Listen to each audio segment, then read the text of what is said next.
Hi, clowns. Welcome to Carmelia Street. I'm Tori, I'm Sam. and we are gathered here today on the day of our recording after the Opalite video. Sometime after the Opalite video. Hmm. So we have been blessed with that, which I'm excited to talk about a little bit with you. There's so many Yeah, me too. things. Yeah. hmm It was a fun little video. hmm for sure. I feel like everyone was kind of expecting like a more dancey showgirl video. So it was really cool to Hmm. get a humorous, tongue-in-cheek type of Quirky. situation. hmm And I feel like we got the showgirl video with, um, why can't I think of the name? Fate of Ophelia. Yes, with Fate of Ophelia. Ophelia. Yeah. hmm I mean, so showgirly. So yeah, I don't know. I was seeing that a lot too, that people wanted a showgirl video. And for the listeners, we're talking about Taylor Swift released a new music video in this last week, I think. hmm And it was for the album, The Life of a Showgirl. So I guess there's a lot of online discourse over like people wanted it to be very like showgirly and like glitter and feathers and all that, and it was like a 90s like mall vibe, which I loved. It hmm was so cool. Right. um but yeah, there's been a lot of discourse over that of like people wanted it more showgirly, but I like it. Right. Right. Oh, I was thrilled. And tying into the video, Tori's name today is Hit Me With That Spray. So Hmm. please elaborate. Yes. So in the video, it was for the Opalite music video, and they she sprays herself with the Opalite spray, and then like things get better and shimmery and um more exciting. I don't know, not more exciting, hmm but just better. Better. And I've just been having one of those weeks where it's like I feel like I keep getting hit with these punches, and like I'm trying to keep my head up about it, and be like, "Oh, just roll with the punches. Like you're fine. That's got to be the last one." Must And then be. right. And then something else hits me. So yeah, it just hit me with the spray. Hit me with that spray. Please. Someone. Yes. Anyone? Yes. Yes. Where is it? I searched on Amazon. I could not find it. Dang it. It's only a matter of time, I'm sure. Yes, true. But that's great. Sam today is Lord Farquaad, hmm and I would like to know what the double A's are about. Well, Lord Farquaad is a character from Shrek, and that is actually how you spell his name. I'm not sure of Oh, the it double is? A's. Yeah, at least I'm pretty sure. Now I'm like second guessing myself. I'm Oh, pretty sure. you could be right. It just looks wrong to me. I don't It because it it's two sure A's. does. No, it is two A's. It is? And yeah, and I guess the reason is it's it's making fun of myself because I got a haircut and it's the bangs are just super blunt and I'm not used to them being blunt. I know this is like a hairstyle that a lot of people do. It's just not a hairstyle for me. And as every time I look in the mirror, I think Lord Farquaad from Shrek. And that's just pretty much what's happening in my life right now. It happened just yesterday, so I'm still Sh- recovering. She did chop him a bit. And it's like I've seen like I it can be a really cool like bang style, but I've only seen it with like a shorter hairstyle. Like you have Like a very blunt long, bob. hmm yeah, and you have very like long hair. I just haven't seen the bangs like that with long layered kind of wavy hair that you It hmm was an interesting choice hmm of her to make for you. it was interesting, and at the time, it's like, they have you take your glasses off, they wet your hair, and Yeah. so when it was wet, it was longer than it seemed, and so you can imagine my shock when I got home and like actually like looked at it. I was like, oh my gosh, like it's pretty choppy It and is it's pretty just choppy. yeah, it's But you should try that like thing. on that TikTok that we were talking about, just to like give it a little layer, like a And little. yeah, and what's funny is I actually did do that, like, because we talked about probably that was probably like a month or so ago, and I needed a Hmm. trim on my bangs, so I did do that, and it worked great. But I also needed an overall like Right, right, trim, right. but I didn't want anything crazy. Like, Hmm. I just mainly wanted the length of my hair cut off, and she's like, "Oh, do you want me to trim your bangs too?" I'm like, "You know what? They're in my eyes a little bit. Yeah, why not? Right. Because you're the professional." And I'm literally doing that little hack with like kitchen scissors at Yeah. home. So surely it can't be any worse than what I do at home. Come to my surprise, it can be worse. It can be. Yeah. I was originally going to wear a hat, but I decided Oh. it didn't, I mean, it didn't work with the headphones, and it's fine. And we can just laugh about this. They'll grow back very It quickly. will be fine. Yes, my hair Yeah. has been growing back pretty fast lately, thankfully. So it's fine. But just call me Lord Farquaad today and for the next few weeks. Okay. And with that being said, should we fuck some shit up? Let's fuck it up. Up, up, Up, up, up, up. up, up, up. All right. So, um, today we are going back to the morning of December 16th, 2000. A 30-year-old man named Mike Williams leaves before dawn to go duck hunting at Lake Seminole, which is located near the Florida-Georgia border. He was a devoted husband and a dedicated father to an 18-month-old daughter named Ansley, and he wanted to go on one last hunting trip before he left for his anniversary trip with his wife, Denise. However, the day went on and Mike never returned home. He knew this lake like the back of his own hand, and this was extremely unlike him to be late or to not communicate his whereabouts. Authorities believed that the explanation was simple: it was an accident, a tragic encounter with nature.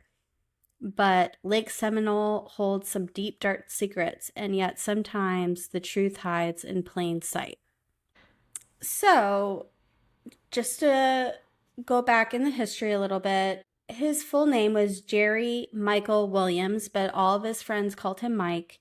He was born on October 16th, 1969, in Tallahassee, Florida, to parents Jerry and Cheryl Williams. He was their youngest son and had an older brother named Nick. They grew up with humble beginnings and lived in a mobile home, and his father, Jerry, worked as a bus driver, and his mother, Cheryl, worked in a daycare. And they saved every penny they could to get their children the best education that they could afford through private Oh. schools. Yeah, Wow. I know. And in high school, Mike went to North Florida Christian, which was a private school, and he was at the top of his class between being president of the student council. He was a member of the Key Club, which is a student led organization that encourages volunteering. He was a star player on the football team, and he was just a busy guy and was just very well liked by everyone. And with even all of that, he even had an overnight job working as a stalker for a grocery store to help his parents pay the bills. Wow. Right. So just this stand up, straight laced guy, it seems like. He did also have a girlfriend. Her name was Denise Merrill. She was a cheerleader. And so together, it was just truly this all American dream situation. Okay. Getting a little Taylor Travis parallel here. Okay. Yes, football player, cheerleader, and she was also the secretary on the student council. So it's like he was Oh, the president, she was the secretary, he was on the football team, she was a cheerleader. So, yeah. wow. What a power couple. And then right out of high school, he attended Florida State University, where he studied political science and urban planning. And even before he graduated, he landed a job with a real estate company where he did appraisal work, and he was able to make great money, around 200,000 a year. So in 1994, he ended up marrying his high school sweetheart, Denise. And in 1999, they had a daughter together named Ansley just before Mother's Day. And actually, a news station just happened to be at the hospital when their daughter was born. They were doing some kind of Mother's Day segment, kind of feel good Yeah. report. And there is an interview with Mike just absolutely beaming over his newborn daughter and how amazed he is of her and how he has this newfound respect for his wife and women in general for all of the things they go through during childbirth and pregnancy and all of that. So it's just like, Okay. oh my gosh. Right. Just rip my heart out. Right? Ugh. So yeah, everyone said that he was a devoted dad and husband. His boss even said that there were times when his wife Denise would call him in the middle of the day saying that she needed gas in her car. So he would leave work, go get her car and put gas in it, and then bring it back for her just so she didn't have to do it when she got off of work. Wow. What? And it was even just kind of like this inside joke amongst his coworkers and even friends how they wish they were married to Mike just because he seemed to just do so much for his family. And overall, they were a very popular couple. They had many friends. Their best friends, though, were from high school, another couple who were named Brian and Kathy Winchester. And these two couples did everything together. They went on vacations, they got married around the same time, they bought houses at the same time, they even had kids around the same time within a few months of each other. They were so close. And we know how that goes too, because in our girl group friend, we all had kids Yeah. within a year and a half of each other, I think. Yep. The baby fever is real. Yeah, just so that's just a little bit of backstory on where we're at when everything happens. So in early 2000, Jerry, which is Mike's father, he passed away.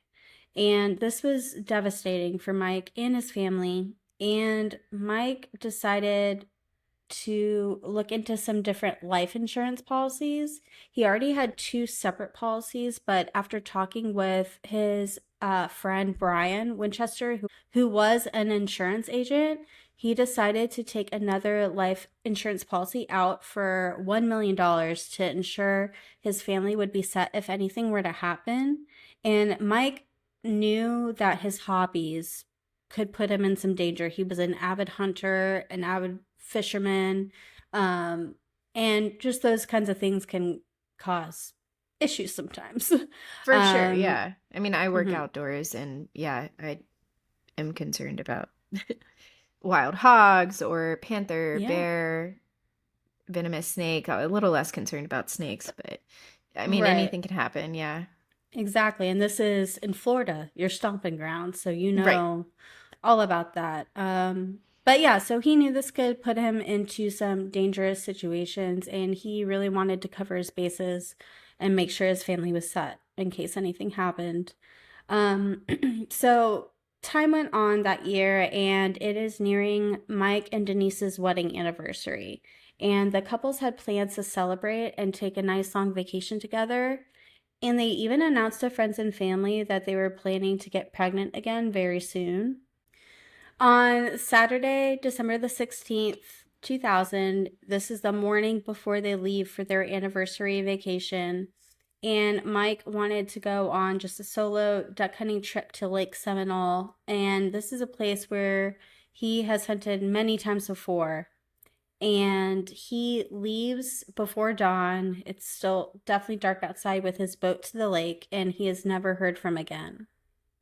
Mike had told Denise that he would be home by noon and that they would leave for the trip afterwards. So when he didn't show up, Denise was immediately concerned because he was never late for things, especially without some kind of notification. She called Brian's wife, Kathy, and asked if she had heard anything, and she said no. She then called her dad to see if he had heard anything, and she told him that Mike had not come home and he hadn't heard anything either. So Denise's dad ended up calling Brian Winchester and asked him to help search for Mike as well. Brian got his father-in-law and they went to go search the lake. They found his truck near a boat ramp, but there were no signs of Mike, which is when they called the authorities. And then once the police arrived, they continued searching for Mike and ended up finding his boat among the brush on one side of the lake, not too far from where his truck was parked. And in the boat, there was a couple of life jackets. His shotgun was still zipped up in its bag. However, there were no signs of Mike. And Hmm. Lake Seminole is pretty big. It's a reservoir that is over 37,000 acres and has 376 miles of shoreline. So Wow. authorities knew that they had to act fast to find where he was, whether he was alive or not. And one thing that investigators noticed was that while his boat motor was off, the gas tank was nearly full. Mm. So that was just one detail, but nothing else presented itself as being suspicious. What is he hunting? Is he hunting ducks or birds or something? Ducks, Turkey. yes. Okay. hmm He said he was going to go duck hunting.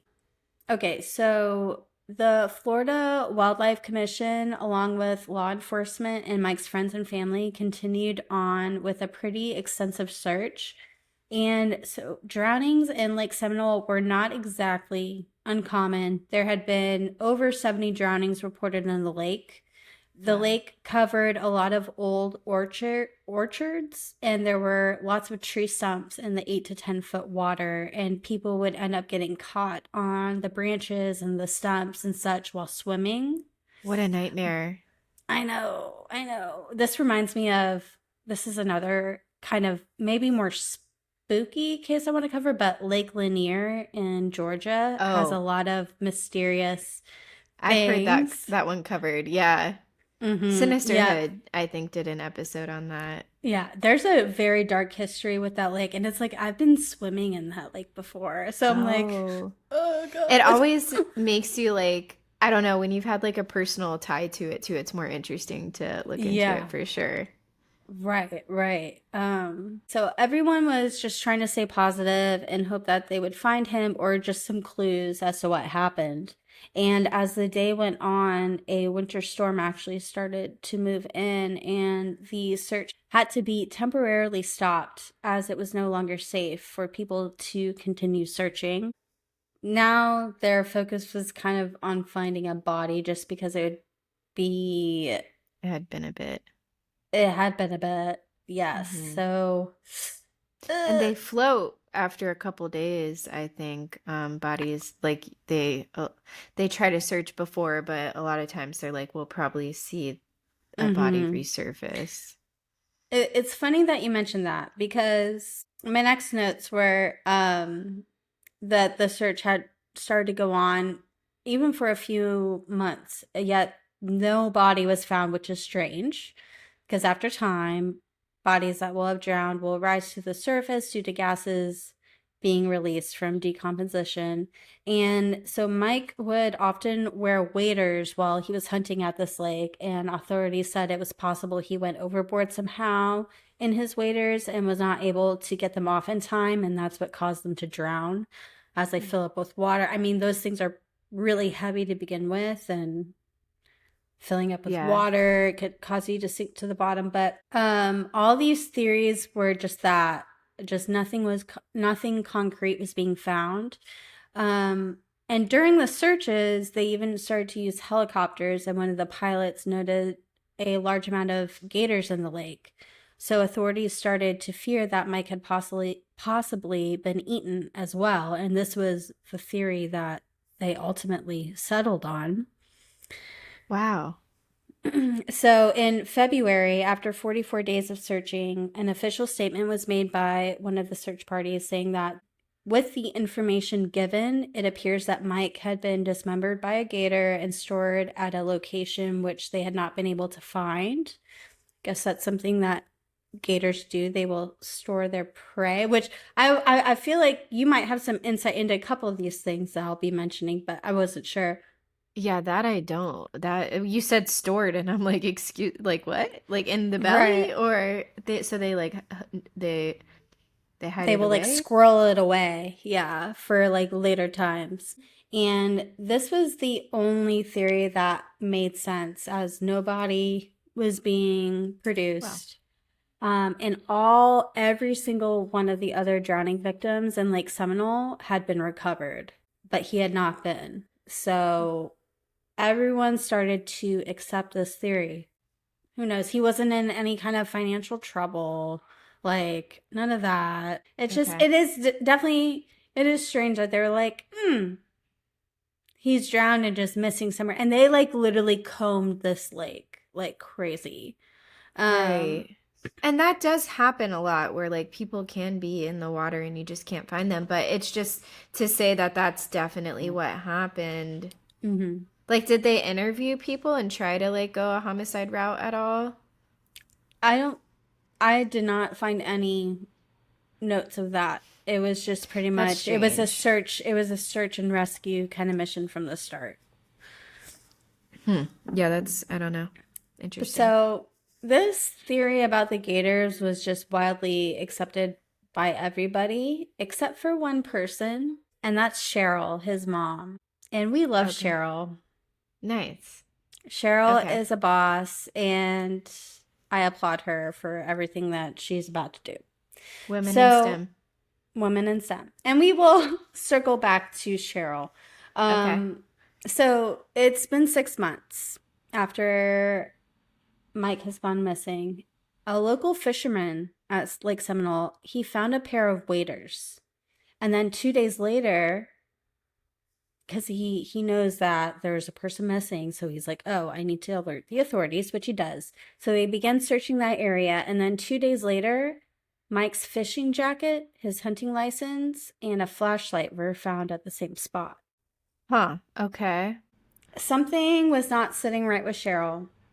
She had so many unanswered questions, and she filled out 27 single spaced notebook pages with questions and notes about everything that had happened. And she just had this undeniable feeling in her gut that Mike was not in the lake and that he had not been eaten by alligators. I feel like she's the kind of person too who's like going through distress and like channels that energy Mm-hmm. into like doing something with it. Way to go, Yep. Cheryl. Way to go, Cheryl. So she started to recall some conversations that she had with her son, Mike.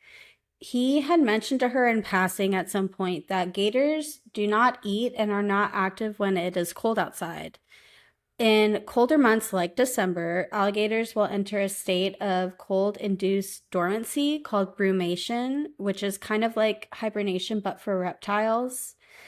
This is when they reduce their heart rate and activity levels and survive on stored fat and will be pretty much motionless and remain only partially conscious.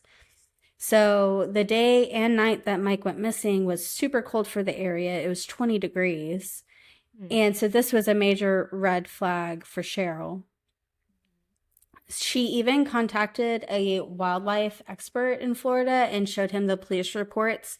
And he ended up making his own report saying that Mike being eaten by an alligator in this weather was pretty much impossible, especially with no evidence left behind.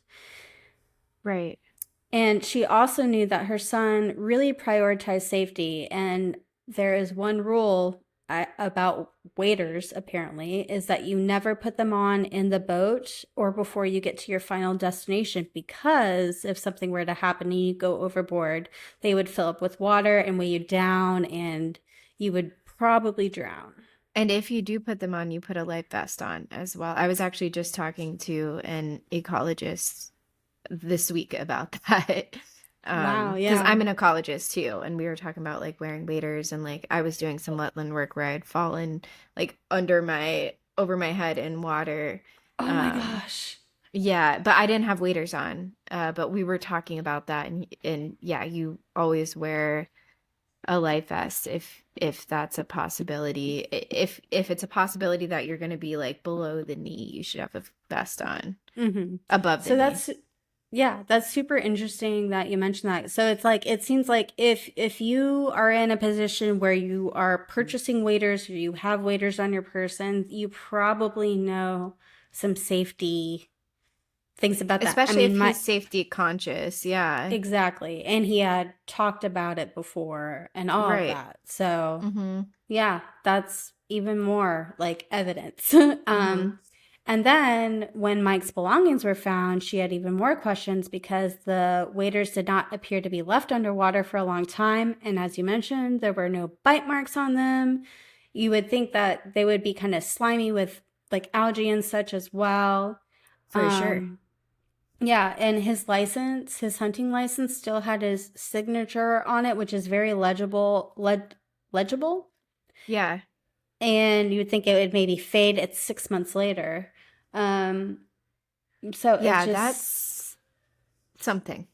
all very weird. And the flashlight still worked as well. And Mm. being underwater for that amount of time, it's just odd. And are all these things were all found in the same spot too, right? Yep, all in the same area. So, yeah. Hmm. How could all of these things be so well preserved after 6 months? Mm-hmm. And where were the bite marks on the jacket or the waders? And with all the other drownings at Lake Seminole, with resulting in bodies being recovered, Mike's was the only one missing. Yeah. I just feel like if it was alligators, first of all, it probably isn't because of their, it wasn't called torpor. What was it called? Brumination? Brumation, yep. Brumation. Yeah. And I have heard about that before as well. But yeah, so probably very unlikely that it was alligators. Didn't you say Mhm. FWC was involved in this? I feel like they should know that. Oh But no, maybe yeah, they were they only doing the searching. I think so too. Yeah, the Florida Wildlife Commission was definitely thoroughly involved. I think like the jurisdiction, like they had jurisdiction to search the lake, and Yeah. the police didn't, so they were working together. Mm-hmm. It is odd that that was never mentioned, but it just seems that they're like, well, we can't find anything, Oh, so. right, yeah. And I bet the police didn't ask them, like, hey, do alligators eat in the winter? Like, they probably didn't even think to ask that. Hmm. But, Hmm. anyways, yeah, so he probably didn't get eaten because of that alone. And then if there's no nibbles on the gear, on the waders, if he drowned because he had the waders on and then the waders are not nibbled on, then what are we saying here? Right, right. It's super, something is not They adding just up. like plucked the human out of the waders? No. Right. They don't have that dexterity. Yeah, so this is all very strange. And Cheryl, just with all of this being presented, was absolutely adamant that there was something more to the story. Yeah. Everyone brushed her off, just saying that she just wasn't able to accept this horrible reality, which I get it. Like, that would suck. Right. um, But yeah, that she couldn't accept the horrible reality of what happened to your youngest son, but she still never gave up. Good for you, Cheryl. So, on top of these pressing questions, she started to look at the people surrounding her son, Mike. And a few people started showing some red flags, Oh, okay. primarily Brian. Denise. Oh, I knew it was Brian or Denise. Okay. Only Uh, because the life insurance of it all. The life insurance, yep. So, primarily Denise, Mike's wife. So, the very day that the search was called off in February, Denise wanted to hold a memorial so that she could move on. And What? then You said the 6 months, very day that he went missing? no, it was when the search was officially called off, like right Oh. away. She was like, okay, we need a memorial. Hmm. And his mom wanted to wait a little bit. Denise was pretty adamant, like, let's get this going. I need to move on. So, 6 months later, Denise petitioned a judge to declare Mike legally dead so that she could get a death certificate as bills were starting to pile up and she needed assistance via the life insurance money, which altogether was worth over $1.5 million. So, normally in Florida, a person needs to be missing with a continuous unexplained absence for 5 years. Oh. However, a person can be declared dead if evidence shows that they were exposed to a specific danger, like a natural disaster. And a judge declared Mike legally dead, and Denise was able to collect the life insurance money. So, just with all the reports from the Florida Wildlife Commission and everything, they officially said that it was drowning and or alligators. It's just so weird um, because like no one actually knows. Sorry, I'm an ecologist, so like no one knows animal behavior. So to just say that the alligator, it's almost like a lot of people grow up afraid of snakes, but not mhm, many people actually die from snake bites. We have venom in hospitals. Even if you get bit, you're mhm. almost always fine. So it's almost like that same kind of fear of like, oh, alligators bite people and they die. It's just like fear leading people to make legal decisions. That's crazy. No, exactly. A judge declared Mike legally dead, and Denise was able to collect on the life insurance money after this. So Cheryl had also found this out after the fact. She wasn't even informed. And if she says if she knew beforehand, she would have contested this process and made it to where he wasn't declared officially dead before his body was found or before the 5 years that normally is allowed. So after this, Cheryl began to suspect Denise had something to do with this, but she couldn't understand why. Because Denise and Mike, they had a great relationship. There were no money issues with the couple. They seemed so in love, and as I mentioned earlier, they had just told her that they were planning for a second child very soon. Right. So Oh yeah. her suspicions grew even larger when she got some disturbing news. Oh no. In 2005, so just 5 years after Mike went missing, Denise and Brian Winchester got married. And if you don't remember who Brian Winchester is, that was I Mike's do. best friend. Right. And he had a wife or a Yep, girlfriend at he least. Brian had divorced from his wife Kathy in 2004. And a year afterwards, Brian and Denise got married. And So they're both this was, suspicious, not just yeah, one or the other. right, right. I Okay. mean, it's just, it, like, that was his best friend. I feel like people can bond over grief sometimes. So Hmm. like maybe it's a situation like that, but it raises some flags for sure. I totally get that. It's like a trauma bonding situation.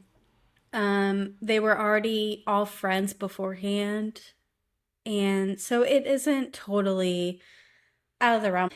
It's a little ick and it definitely raises some flags of like how long has that interest been there?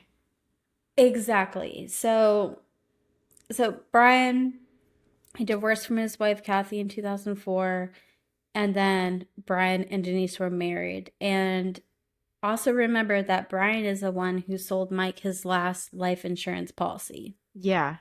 No, that's been very prevalent in my Mhm. mind. Right. So when they got married, this kind of started raising red flags with everybody, including the life insurance company, which Brian worked for. And they Oh, started their own investigation into this. interesting. But yeah, they were not able to find anything, so the case ended up being closed on their end. Okay. So through all this, Cheryl was like, "Oh, I know," but she still did not give up. She continued to press Denise for answers, and finally, Denise said, "If you don't stop, you're never gonna see your granddaughter Ansley again." And Cheryl unfortunately had to accept this because she would not give up because she knew something was wrong here. Oh. And so it's just sad because Cheryl lost not only her son, but her granddaughter as well. Which is like the only living bit of him left, too. Mm-hmm. Yeah. Hmm. And then in 2005, she finally was able to get law enforcement to open the case back up, and she would put Wow. up billboards with rewards for information. She wrote the Florida governor every day for over 9 years. Is that Rick Scott? Sorry. I think it was she started writing Jeb Bush, and then it was Wow. Rick Scott and Charlie Crist. She wrote them all. And Wow. one thing that stinks is she found out that all of her letters were just getting placed in like a case file, and no one was actually like reading them or doing. They were just like, oh, this is this lady. Let's put it in here. It just like breaks your heart. It does. Yeah. I mean, a mother's love. They were suspicious of foul play, but there was nothing that they could do to prove it. The place where Mike had disappeared was never treated as a potential crime scene, so any evidence that they had would be compromised. All of the evidence that Cheryl had presented definitely had to play: the full gas tank in the boat when the motor was off, the pristine waders and hunting gear, the cremation of the gators, and there was zero evidence of them feeding on a human body occurring. And then there was the relationship between Mike's wife, Denise, and his best friend, Brian, who had also just sold him a hefty life insurance policy that had been hastily collected. In 2007, the Florida Department of Law Enforcement officially scratched the alligator theory, but they don't have much else to go on, so the case was just kind of in limbo. So she did really good with pressing them and getting the case back open. So Yeah. a few years go by, and something big happens that changes the trajectory of this entire case. In 2012, Denise and Brian start to have some marital problems, and they officially separate. And apparently, Brian had a sex addiction, and this put a lot of strain on their relationship. And then finally, in 2015, Denise filed for divorce. But Brian was not cooperative with this at all.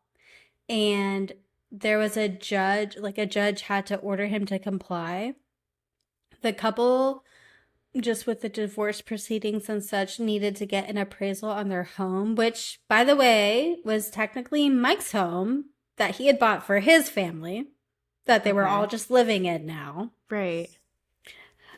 and living off of his life insurance money. Anyway, and so the day that this appraisal was supposed to happen, Brian went a little crazy. It's the morning of August 5th, 2016, and Denise gets in her vehicle to leave for work. And as she's driving, she hears something move in her back seat. She looks in the What? rearview mirror and sees Brian climbing over her back seat. He starts yelling and screaming at her, and she notices he has a gun. She then notices there's a tarp in the back seat with a bottle of bleach, and she Dude, realizes what? this guy's about to kill me. Yeah. So And he is. Hmm. it seems potentially experienced. This is, I mean, that, yeah. Okay. So he is demanding her to drive to an isolated place. He has a Mm, gun against her ribs, mm. and he's just screaming at her, and she's driving, and she's trying to calm him down. He tells her that he's going to end her and then he's going to kill himself. So he had been trying, prior to this, he had been trying to reach her through text and phone calls and all of that, but she just was refusing to answer. She would block him on every single number he would try to reach her at. It seems like kind of this last resort situation.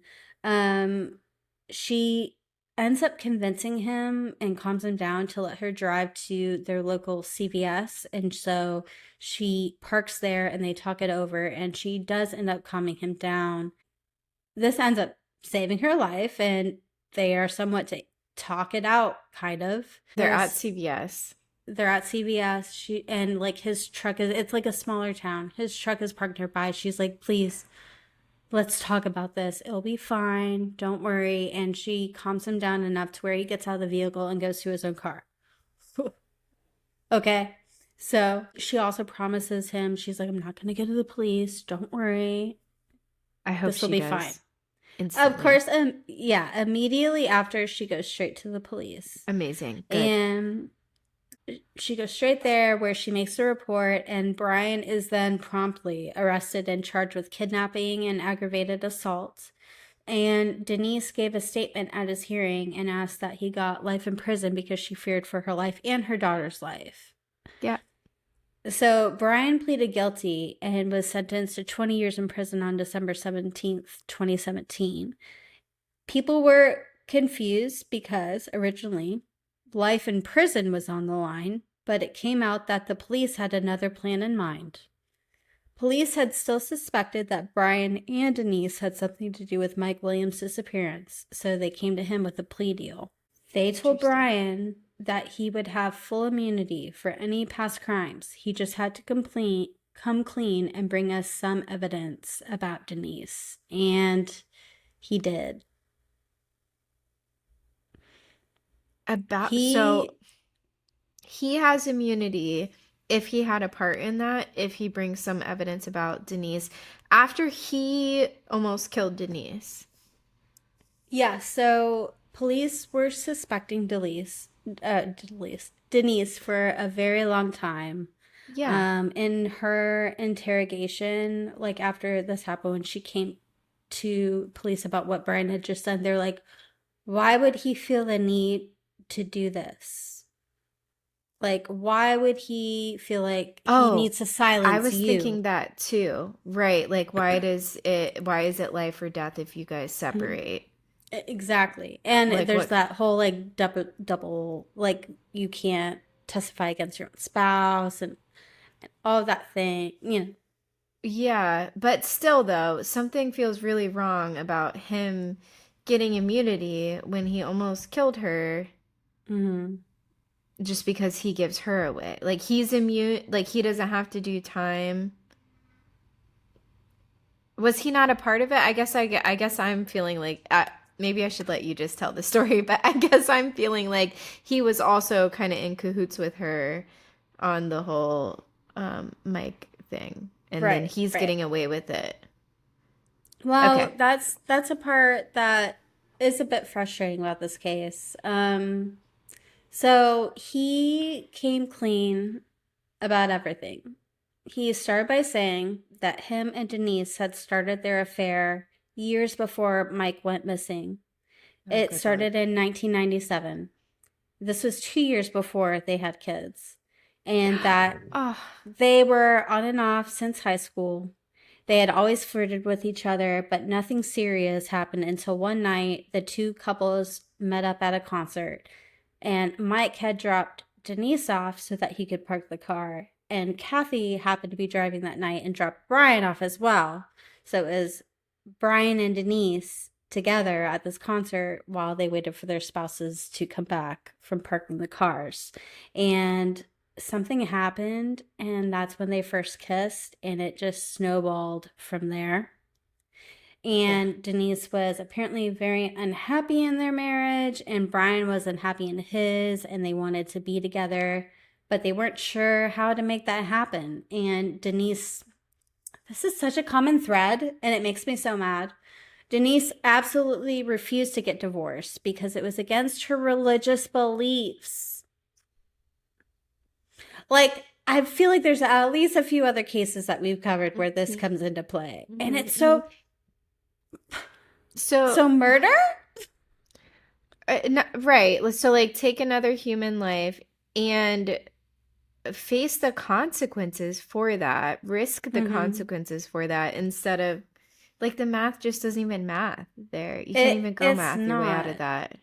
Right, because it's clearly not the religious aspect. You just want to keep up with public appearances. You don't care what God That's a good thinks. point. You just Right. care what other people think of Obviously, you.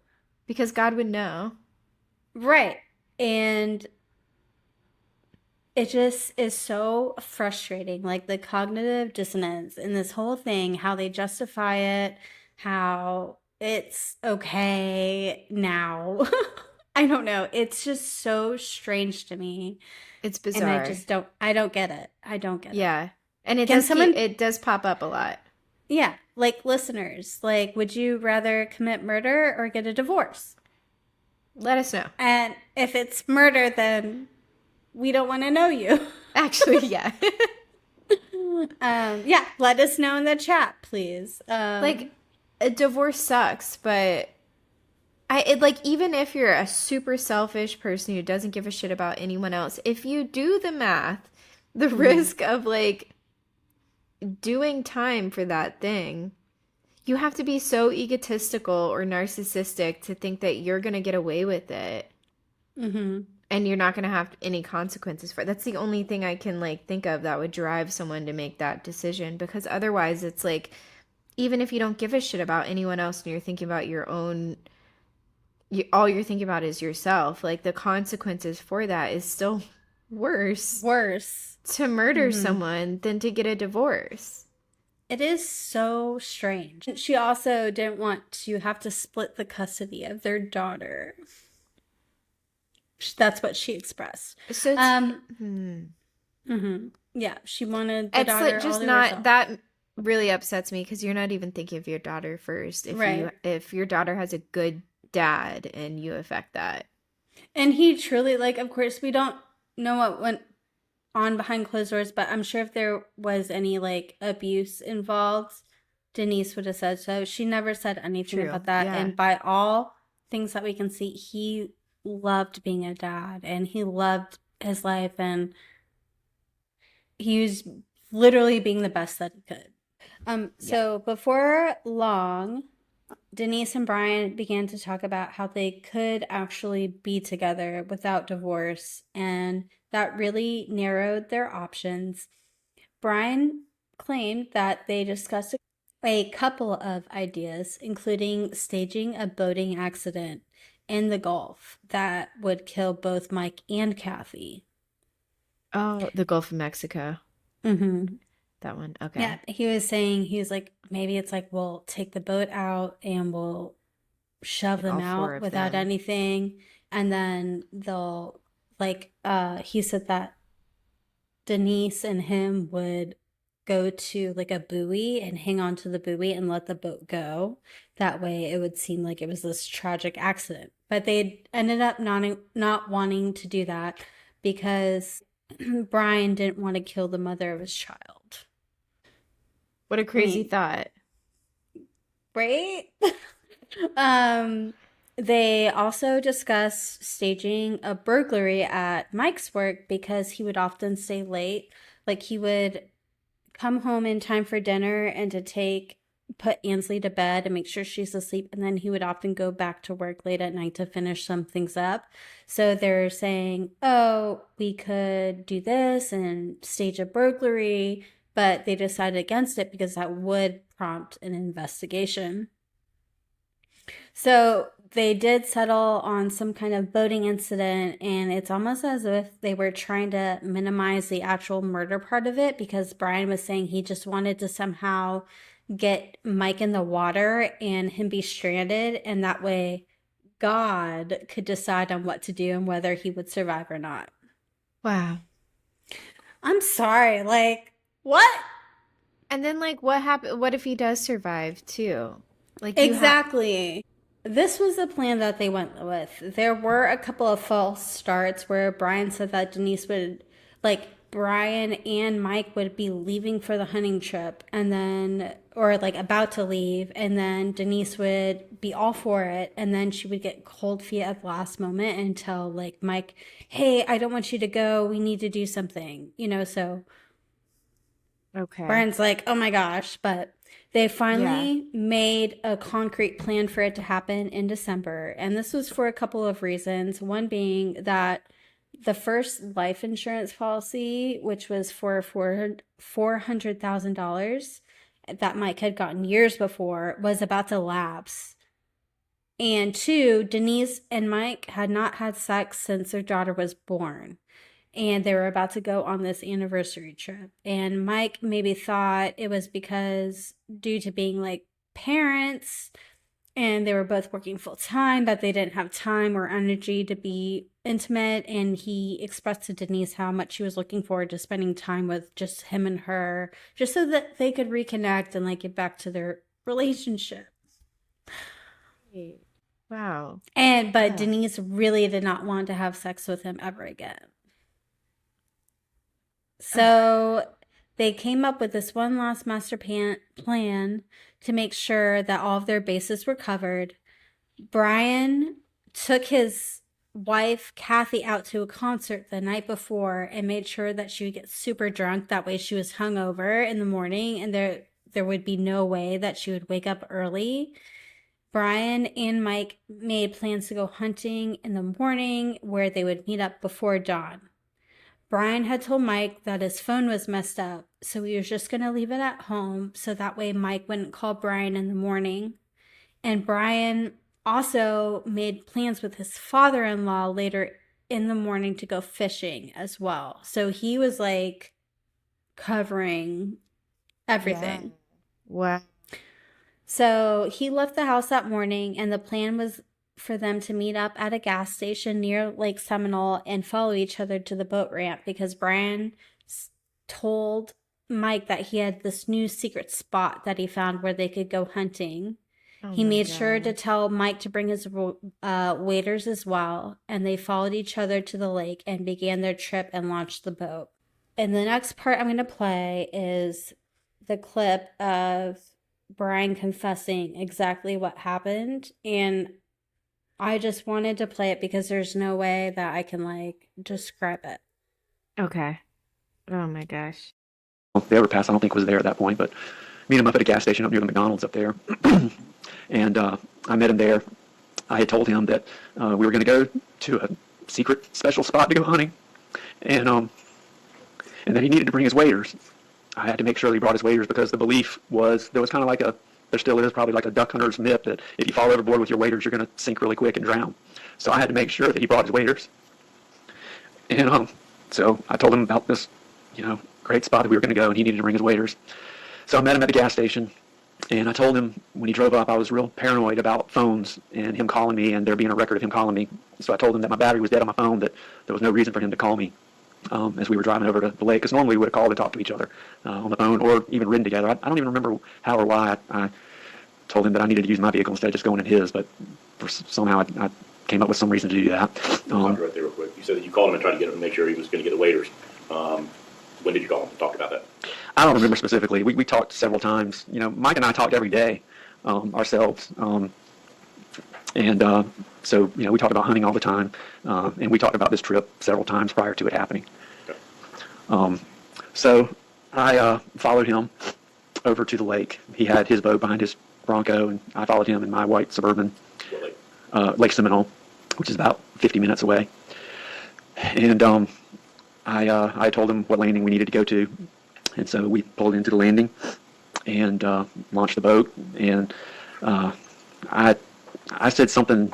I had to make sure that he had the waders on, so I said something about we're running low on time, or we're going to be really pushed. And Why was it so important for the waders to be on? because I believed and we believed that if you fell overboard with the waders on, that you would sink pretty quickly. So I told him something like we're running late. We need to go ahead and put our waders on, here and now before we get in and go. And so we both did that. And because I knew where we were going hunting, I was in the back of the boat driving, and he was in the front.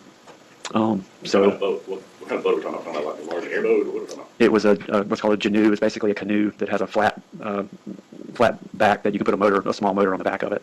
I'm familiar with canoes. Canoes can be a little tipsy. This Is it the boat, same way? this boat was, yes, basically like a canoe, so pretty tippy. Okay. So you put the boat in the water and you're heading out. You're driving. Yes, sir. I was driving, and I know I was very concerned about the time. Everything had taken longer than what I had anticipated, and I had to be back in town early enough in time to meet my father-in-law for my alibi trip to occur. And so we headed out, and there was a deep area, maybe a couple hundred yards from the landing that we put in at. And we got to that area that I knew was a deep area, and I don't remember exactly how I got him to stand up, but I don't know if I pretended something was wrong with the motor or the weight in the boat was off or something, but I basically stopped the boat and got him to stand up, and when he did, I pushed him into the water. What happened next?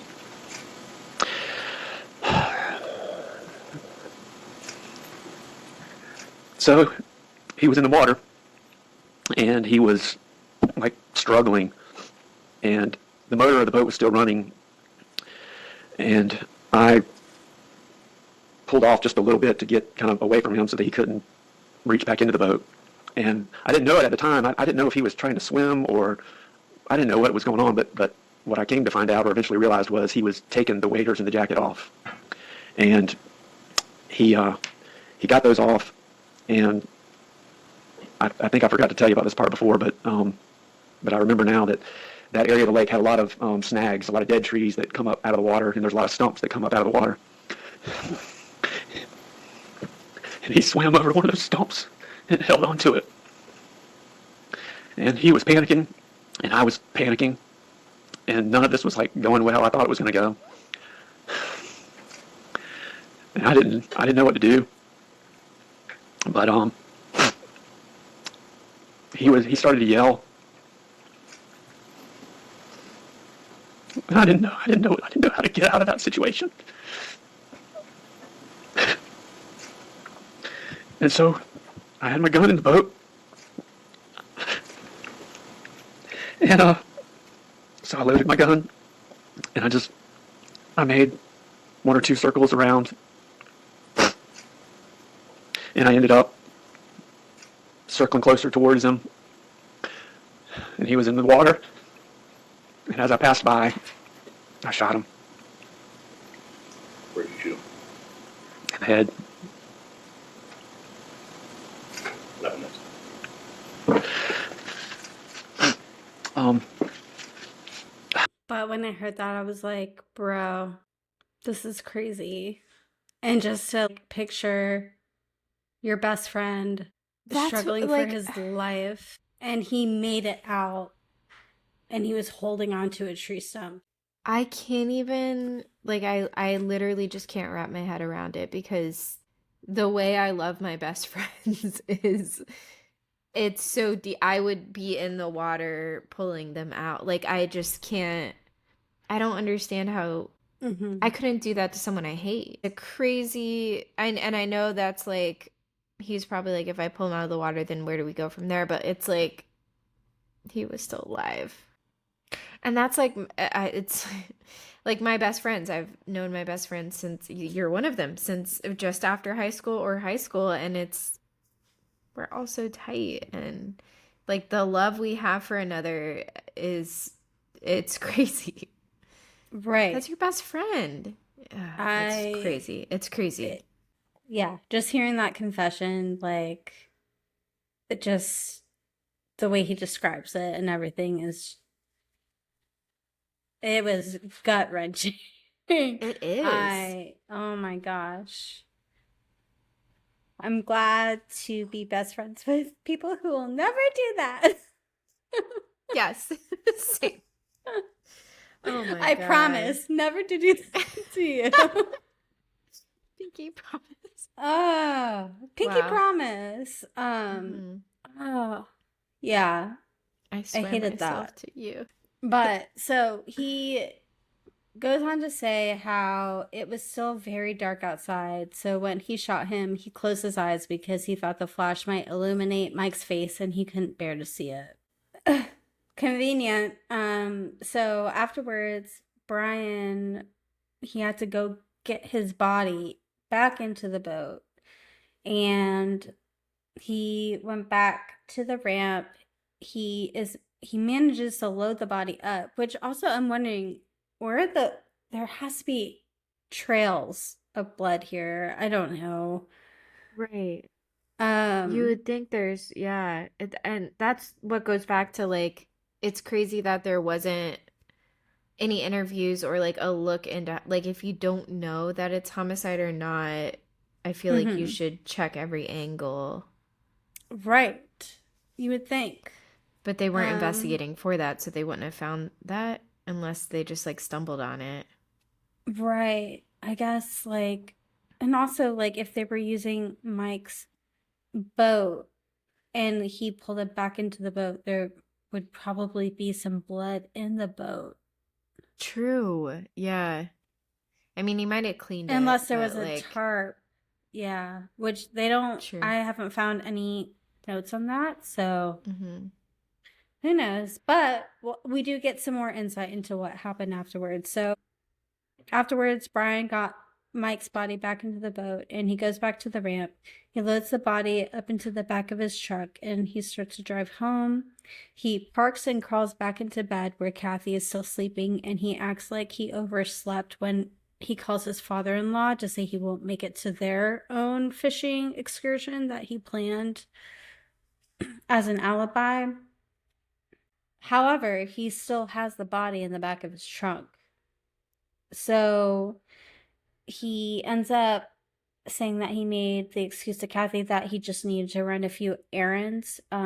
There was a family Christmas event that was planned for early in the afternoon. So he's like, I got to get a few things for that and then I'll be home. When he goes outside to leave, he notices that blood is dripping from his trunk because their driveway is on an incline. So he is panicking. He's like rinsing the blood off of his driveway and stuff. Um, he finally gets it all off and he heads to Walmart with the body in his trunk so he can buy a tarp, a shovel, and some weights. While at Walmart, he runs into someone. This person knows Brian and Mike. Okay. And the person in retrospect says that he was acting super crazy and weird and paranoid. It was soon coming out that Mike was missing, so he just assumed that he was just frantic because he was worried about finding his friend. Right. But now he's realizing that he was actually in the process of hiding the body. God. And that his friend was in his trunk.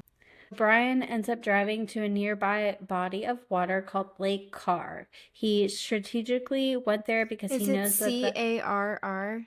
Yeah.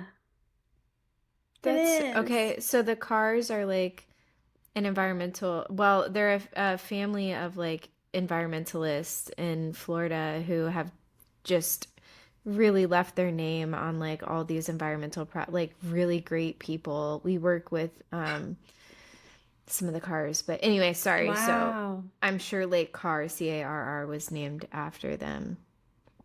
Wow. They That's stopped, crazy. like there was this project that was supposed to have a canal across Florida at one point so that boats didn't have to go around the entire peninsula. They would just go through the state of Florida. And there was all these dams that were supposed to be a part of it, but it was going to have like detrimental environmental impacts, and they stopped it, the cars. So anyways. So, wow. That's so cool that you know about it. Like, yay. But, well, you may or may not know about this, but he strategically went there because he knows that the lake is super low at that time of year, but will fill up pretty quickly. So his goal was to bury him on the banks there, and that way that water would eventually cover him up. After he buries the body, he is able to do that successfully. He then drives far out of town to a car wash to fully clean his vehicle, and then he rushes back home where his wife, Kathy, is just getting herself and their son ready so that they can go to the family Christmas gathering. And it's at this gathering where Kathy receives a call from Denise asking if she has seen Mike. So for years, it was just this unspoken thing with Denise and Brian. And eventually, he had to sit her down and he told her everything that had happened. But Denise was just trying to block it out of her mind, saying she had no part in this, whatever. Even with all of this, they had an awful relationship and it was filled with lots of affairs to where they both decided to separate. However, Brian was so paranoid that she would snitch on him. It's one of those things like if you snitch on one, you got to snitch on the other. Like you both have this awful, horrible secret.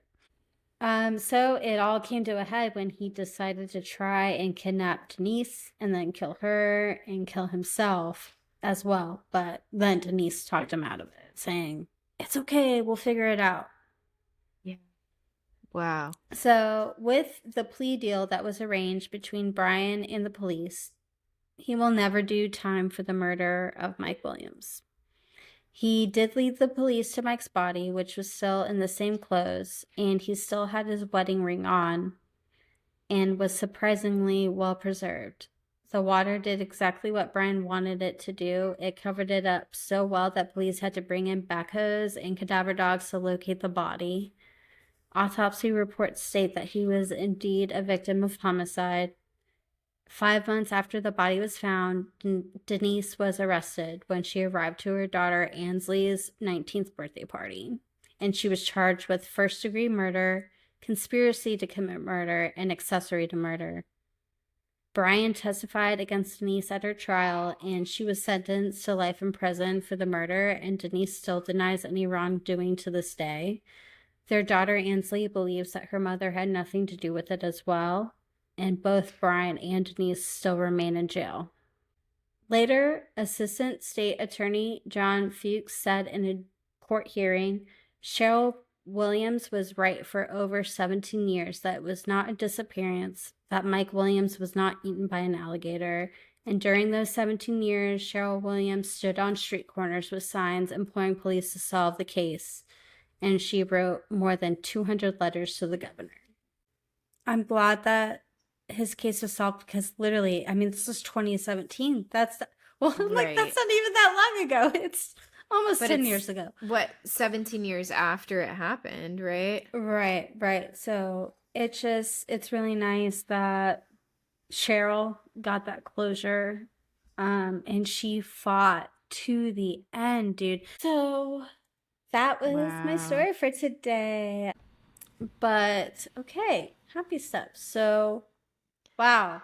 Opalite music video. So we got Opalite as a single, which actually we could have mentioned the last time we recorded, and it had just slipped my mind. But we have Opalite as a single now. Great single. Should have been Wood, if you ask me. It's so boppy. Would have, should have. Could have, would have, should have. It's so good. I mean, the Jackson 5 track is so good. It's so good. The sampling is top tier, and I love it. I have grown to love that song so much. It is so good. But Opalite is Whoa. also Grown to love. Okay. Woo. Okay. like a redwood tree, one might say. Opalite is a great one though. And it was on my list of like ones that could definitely be singles. What do we usually get, like 2 singles an album, right? So this is probably our last one. I think so. Well, with Midnights, we got Lavender Haze, Antihero, then Lavender Haze, and then Bejeweled, and then Karma. Oh. But were those technically singles or just music? It's like, does a music video equal a single? I don't think so. Okay. I think there's some music videos that aren't. But I don't know, actually. You might be right. we Good were so question. blessed though with that many music videos then. So I wonder. But Tortured Poets, we only got Fortnite. And that's it. And It that was was pretty strange. Yeah, I mean, we got 31 songs and only one. No, we did get I Can Do It With a Broken Heart later. True. Cool. It was almost a teaser to like the Eras Tour documentary and movie and Showgirl, obviously, with like the Right. other. God, That what is a the most mastermind. showgirl. I know. Yeah. The most We showgirl have to thing. talk about the whole Graham Norton show of it all. Oh my gosh. Do we need to give any insight into this? So we're talking about the Opalite music video that recently came out that we referenced at the beginning of the episode. And do you want to give the history on the people who were in it? I feel like you knew it pretty well. Okay, so essentially, right when The Life of a Showgirl came out, Taylor went on the Graham Norton show, which she has done a few times before. But there was a lot of discourse over this whole appearance because Taylor was there obviously to promote her new album, and there were a few other guests. One was Killian Murphy. There was Louis Capaldi. He has his own music career, and then a few other people. And Taylor talked about her engagement ring, which people noticed that Killian Murphy was, they said that he side-eyed her about it and that he was like over talking about it. And then Louis Capaldi said something that about how he wasn't able to talk about his album that he was about to release. And when he was like, I'm not allowed to talk about it, but I'm going to do it anyway. And Taylor said, who told you not to talk about it? And people just assumed it was Taylor's team telling him not to talk about it, when in reality, that's not what happened at all. It was his own team saying, hey, don't announce this before it's officially announced. Like you're announcing it preemptively. Right. Don't do like that. he didn't even have a name for it, the album yet. Exactly. And everyone just assumed that Taylor was being this mean girl, and that Killian Murphy was like so over Taylor talking about her engagement when it literally just happened. And it's just so cool to see this clapback. Like, Yeah.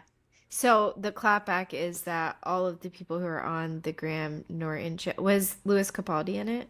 yes, He yes. Oh, he was too. So all the Mhm. people, what does he look like? Which one is he? He's I- the photographer. And he's like, can I be your Oh. friend? So all the people who were on the Graham Norton show, that everyone had this discourse about, that like Taylor was stifling pretty much about their own careers and like holding down, which like I think we have seen enough from Taylor to know that she really enjoys lifting people up around her. Anyways, everyone is saying that she was stamping on people around her and like suppressing them, and like their careers. And so she had all those people who are on the show with her in this music video, and that's just, it's so funny, it's so mastermind, it's So Domhnall Gleeson says at one point in the Graham Norton show how he would love to be a part of her music video. And there's this moment where she goes like, oh my goodness. And people are suspecting it was that moment that she had this idea to cast all of them. And I do think, because the moment that Louis Capaldi said, I'm not allowed to talk about it, but here's my album, and she was acting like, or she was like, oh my gosh, what? I feel like in that moment, she knew that people would assume that it was her team saying not for anyone else to do it, which is not the case. So Right. it's just so cool that in that moment she maybe was able to come up with that idea of, let's just squash this. Right. Yeah. What are we And let's doing? do this thing together. Yeah. That is so cool. I love it. I love the aesthetic of the whole video too, just like the 90, I mean, I'm a millennial, we are, so like it just like brings that the MTV logo, and like I don't know, it just brings me back, the mall, all of that. The mall, the whole vibes. I loved the video. It was everything that I could ever hope for as a Swiftie. And I think most Swifties would say the same. So, Yeah. yeah. Loved it, loved it. Thanks for joining us this week on Crimenelia Street. You can follow us on TikTok at Crimenelia ST Podcast. You can follow us on Instagram at Crimenelia Street. You can like and subscribe to our channel on YouTube at Crimenelia Street Podcast, or you can send us an email with any episode ideas, any true crime experiences of your own that you want to share with us at crimneliast@gmail.com. Bye, clowns.